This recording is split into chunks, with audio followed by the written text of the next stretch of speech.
Over the past 18 months, the number of wild living rhesus macaques roaming Jaipur's city streets has hit an all-time high. Businesses battle harder than ever to protect their livelihoods. While many residents are now torn between defending their homes and worshipping India's most notorious pilfering primates. Although the city's Gulta gang has so far kept their noses clean, time finally catches up with the temple's former trio of tearaways, who now face the biggest challenge of their lives.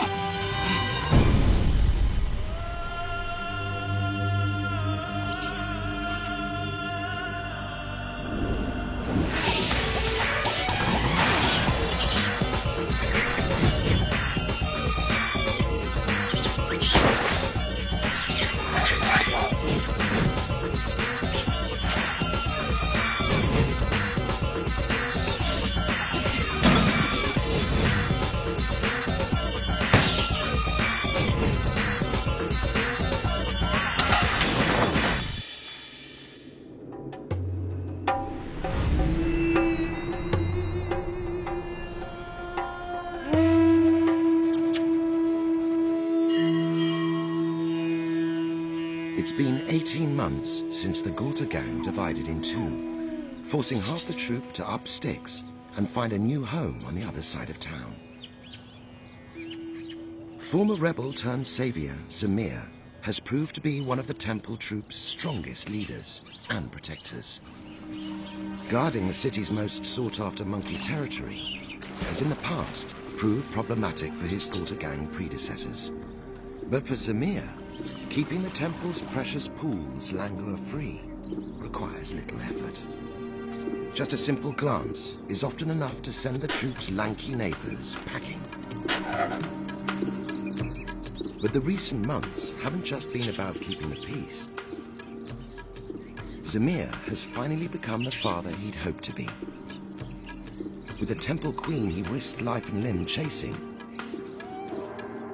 Rani.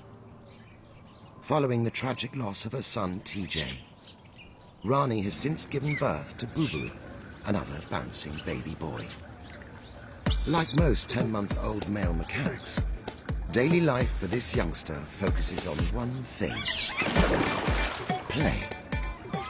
Rough and tumble is an essential part of developing a youngster's physical fighting ability, needed for later in life. With a heavyweight fighting father like Zamir, Boo-Boo has a great deal to live up to. Although Rani's youngest daughter Isha constantly gives her new younger brother a wide berth, Boo-Boo can always rely on another elder sister to join in the fun. Despite her bad influence. 6 years, going on 6 months, the ever more eccentric Benita still doesn't seem to have grown up. Over the years, Queen Rani has witnessed many partners come and go. Unlike female macaques who remain together throughout their lives, males are eventually forced to leave their birth troops. In later years, those who make it to the top of a group to become king only have around 2 years before being ousted by another contender for the crown. But judging by his past record, it's unlikely Zamir will move aside for anyone soon.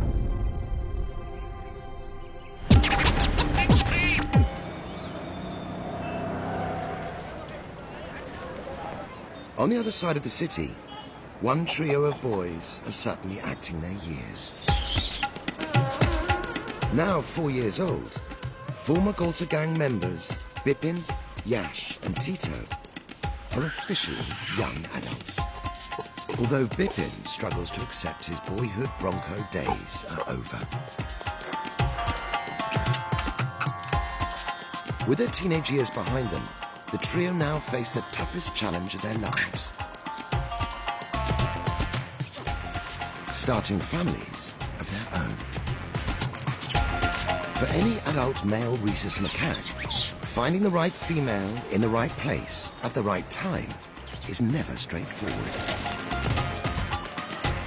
Even less so for rookie Romeos like Bipin, Yash and Tito.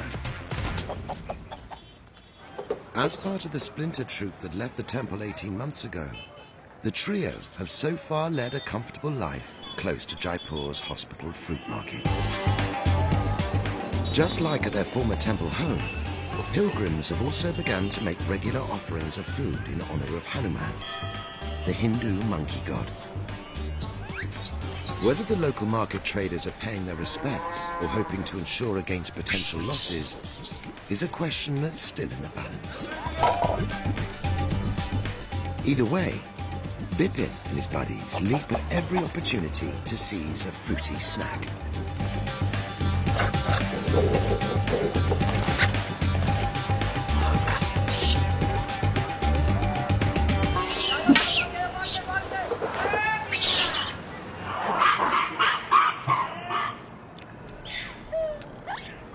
After a belly-bursting breakfast, Splinter Troop leader Devdan, his partner Jaya, and the rest of the grown-ups take time out to relax, while the youngsters in the gang seek out ways to burn off their seemingly endless energy.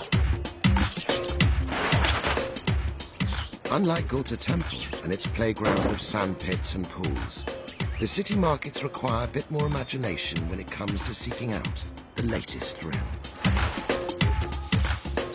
But where there's a will, young rhesus macaques always find a way.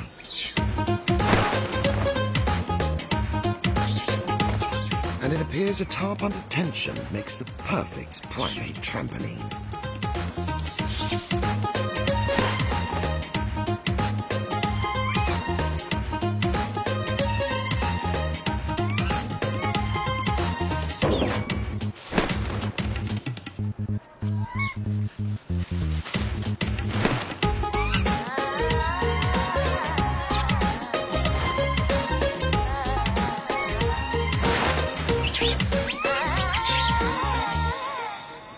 While most of the grown-ups appear fixated by the show, one trio of males seem to be distracted by a certain sector of the audience.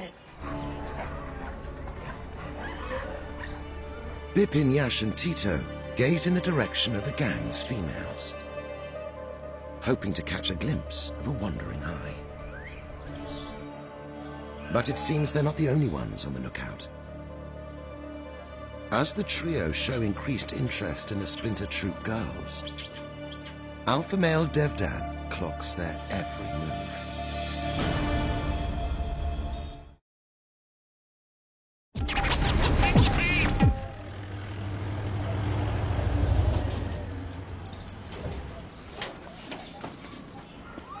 At Animal Charity, Help in Suffering, one person has been keeping an eye on monkeys across the entire city. Specialist animal carer Suresh Valmiki continues to nurse the sick and injured back to health, as well as provide a temporary home for abandoned and lost youngsters. Soon, this newly formed mini-troop will be strong enough to be released back into the wild. Until then, they face the harsh life of full bed and board, including some of the best chapatis the region can offer. Hand-fed and cooked to order, there are never any complaints at this particular restaurant. Since surviving the recent economic slump, Help in Suffering have just managed to keep their head above water. But last summer, temperatures in Jaipur rose just shy of an all-time record of 47 degrees and claimed many human and animal lives. If the year-on-year mercury levels across India continue to rise, the charity could be pushed to breaking point, as monkeys suffering dehydration and heat stroke reach another record high.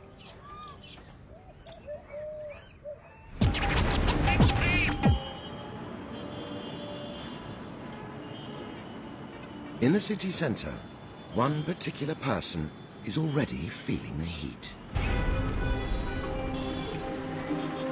Dana Lal, the city's monkey catcher, has had a relatively peaceful past few months. Until now, that is. As Jaipur's population continues to soar and fast approaches 4 million people, the number of monkey gangs roaming the streets has also increased. General pilfering is something the city residents have learned to accept. Many Hindus also consider it good fortune to feed the monkeys, so turning a blind eye to light-fingered macaque mischief has its benefits too. But very recently, there have been a number of attacks on properties featuring a new modus operandi.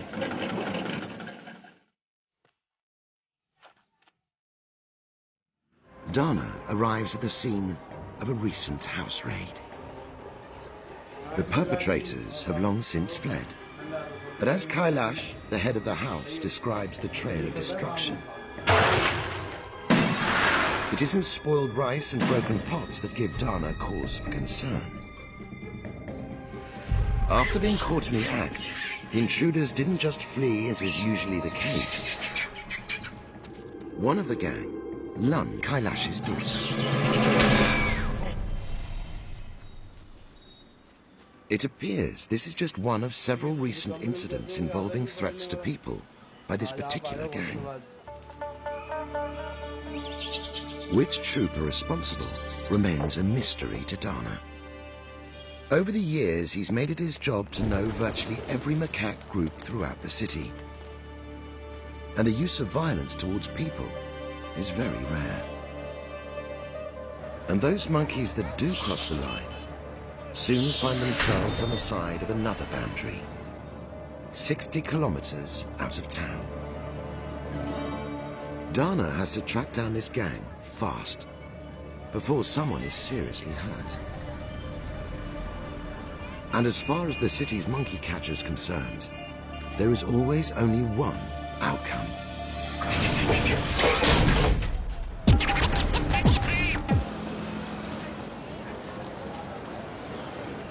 It's mid-afternoon at the Splinter Troops market.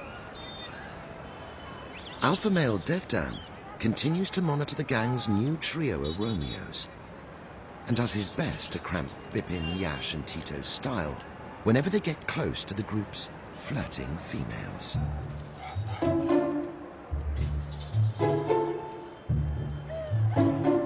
It seems wherever they go, Devdan just happens to go too.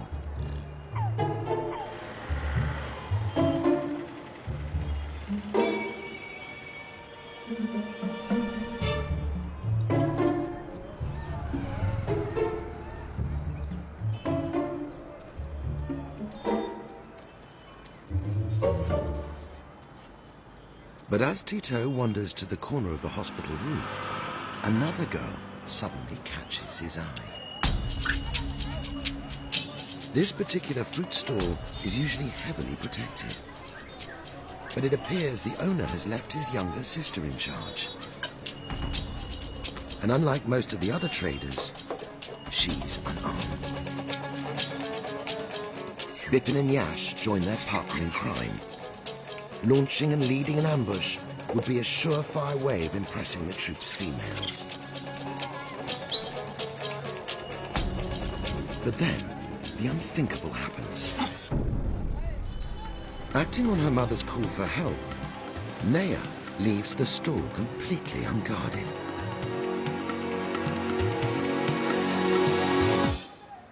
Cue for Bipin, his buddies, and several of the gang to make their move.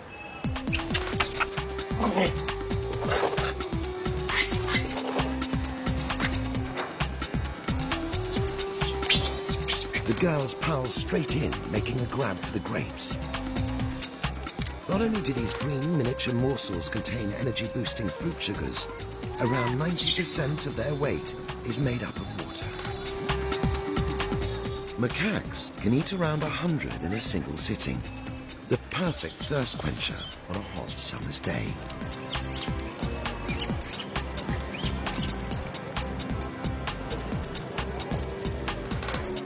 Even the Splinter Troops queen cashes in on Tito's vigilance as Jaya heads straight for the papaya. Also known as pawpaws, these melon-like fruits provide a rich source of fiber and vitamin C.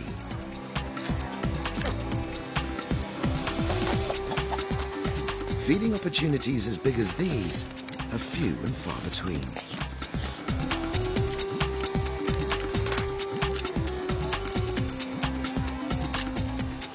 Some younger members of the gang seem easily pleased and settle for petals instead.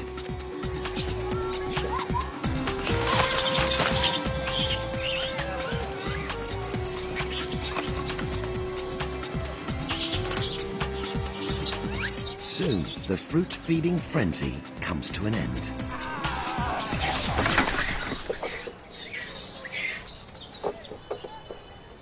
As one particular stall owner seems a little displeased with his not-so-vigilant sister. While Naya feels disappointed for dropping her guard. 3 young male rhesus macaques bask in the glory of a rewarding raid. But it appears their actions haven't gone unnoticed by just the females of the troop.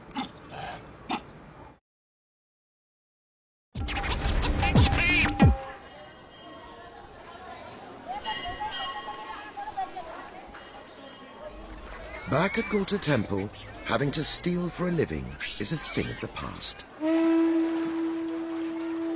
Jaipur is the capital of India's desert state, Rajasthan. So people here rely on the summer monsoon rains far more than India's temperate regions.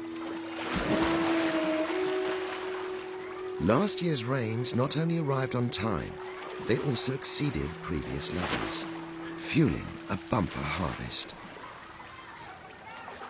And one particular troop reaped the rewards far more than others.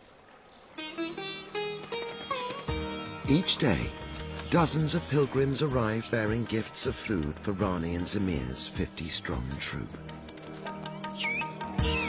Tuesdays and Saturdays are the official Hanuman feeding days. But recently, the monkey god and his living representatives have been cashing in on their holy status. 7 days a week. Despite the vast menu of edible delights on offer, Benita still makes a beeline for her favorite pilgrim snack. Whether or not sacrificing shoes to the monkey god earns any extra points is anyone's guess. But the number of visitors leaving the temple barefoot appears to be on the increase.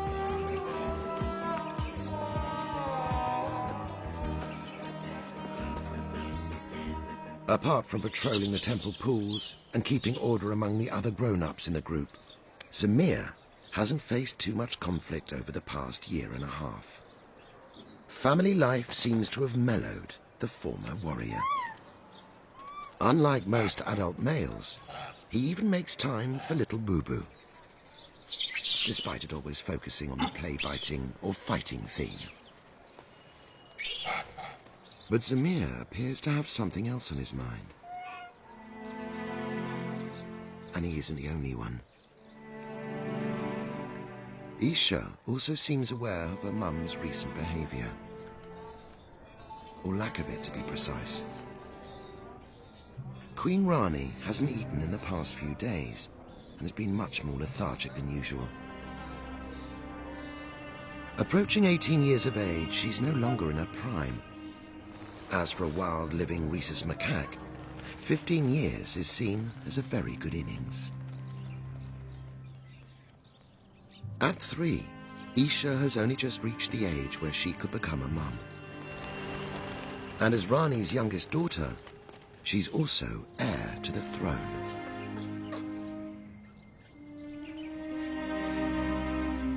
But the thought of maternal responsibility pales into insignificance should the unthinkable happen.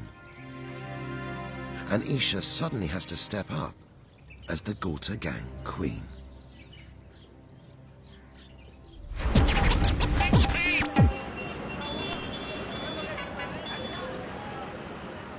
Following the success of their recent raid, Bipin, Yash and Tito have hit the jackpot. A few of the troop females hang back from returning to their market base and offer the trio the ultimate macaque reward.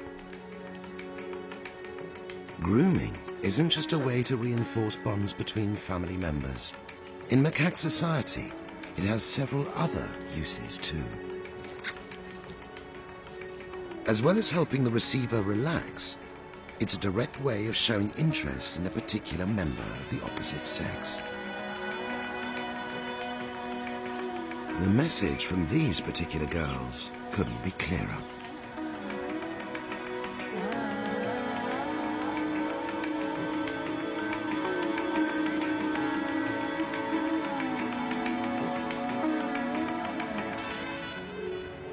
As the day draws to a close, Bipin and his fellow Romeos decide it's time to return to the market and rejoin the rest of the troop. At night, it's easy to run into all kinds of trouble.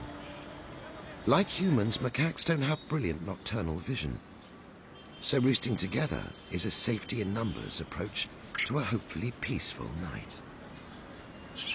The girls run ahead, while Bipin and the boys swagger in style behind. Suddenly, the sound of a screeching female echoes throughout the market courtyard. As Bipin, Yash and Tito round the corner, it appears their troop are under attack. But this assailant feels justified in his actions. Devdan teaches one of the frolicking females a lesson.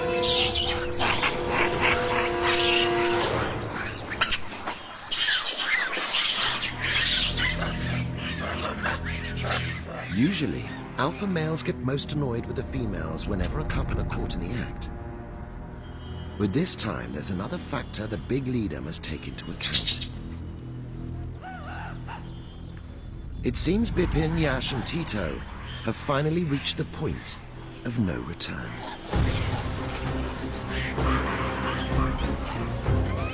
While the females remain in their birth troop, males are usually forced to leave as soon as they show signs of interest in the opposite sex.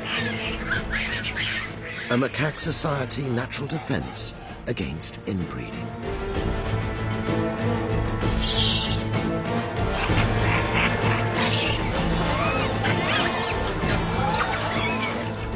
Devdan charges at Tito.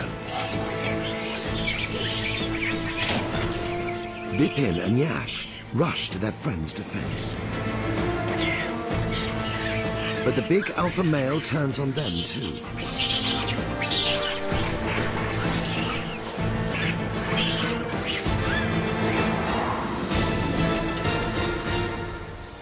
It appears Devdan has decided enough is enough. As Bipin, Yash and Tito are chased away, the message from Devdan is clear. Jaipur has a brand new trio of bachelors roaming its city streets, whether they like it or not.